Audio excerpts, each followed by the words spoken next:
नमस्कार दोस्तों, आप देख रहे हैं हेल्पिंग हैंड्स इंडिया। दोस्तों, वेद मानव सभ्यता की सबसे प्राचीन और हिंदू धर्म के पौराणिक ग्रंथ हैं। हिंदू धर्म के होने के साथ ही यह विश्व के ऐसे ग्रंथ हैं जिनके आधार पर ही सभी धर्म की मान्यताओं और विचारधाराओं का आरंभ और विकास हुआ है। सभी धर्मों के अनुयायियों ने वेदों के ज्ञान को अपने अपने तरीके से भिन्न भिन्न भाषाओं में प्रचारित किया।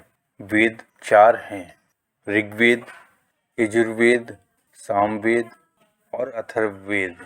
सामान्य भाषा में वेद का अर्थ है ज्ञान।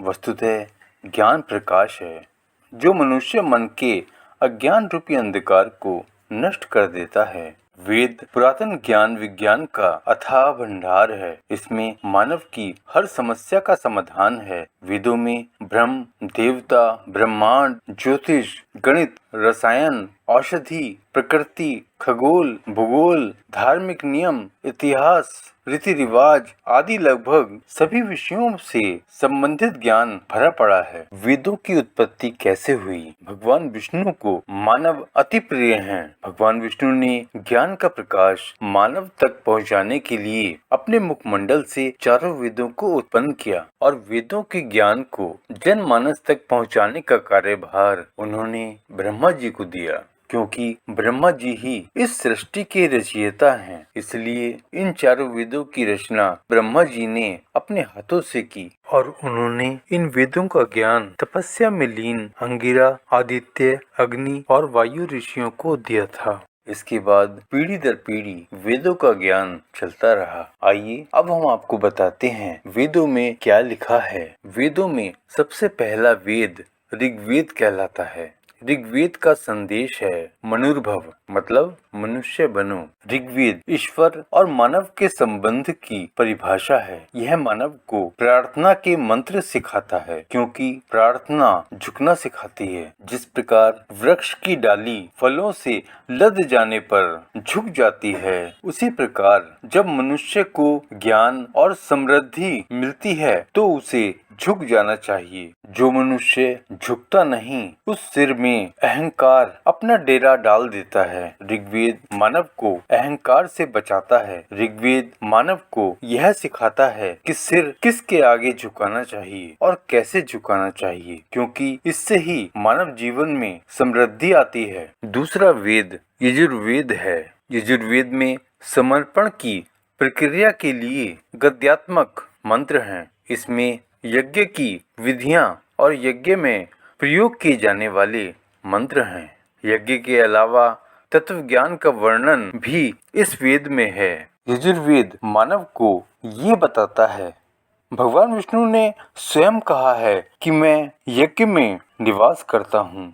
जीवन का दूसरा नाम है कर्म। जब कोई कर्म दूसरों की भलाई के लिए किया जाता है तो उसे यज्ञ कहते हैं। यज्ञ परोपकार का दूसरा नाम है और परोपकार दूसरों की भलाई करने का सर्वोत्तम गुण है। जैसे एक रस्सी के बिना जल से भरी बाल्टी कुएं से बाहर नहीं आ सकती, वैसे ही यज्ञ के बिना मानव जीवन भी अज्ञान के अंधकार से ज्ञान के उजाले में नहीं आ सकता। और ये संदेश मनुष्यों को देता है यजुर्वेद। तीसरा वेद है सामवेद। साम का अर्थ है संगीत, सौम्यता और उपासना। इस वेद में ऋग्वेद की ऋचाओं का संगीत में रूप है। संगीत जो सृष्टि के कण कण में बसा है। संगीत जो मन को मुग्ध कर देता है। संगीत कोयल की कूक में है, पपीहे की पुकार में है, नदियों की लहरों में भी और झरने के बहाव में भी है। आत्मा को परमात्मा की झलक मिलते ही मन में राग अनुराग का जो सोता फूट पड़ता है, उसी का मधुर संगीत है ये सामवेद। संगीत ज्ञान का भंडार है सामवेद। वेदों की श्रृंखला में सबसे आखिरी वेद है अथर्ववेद।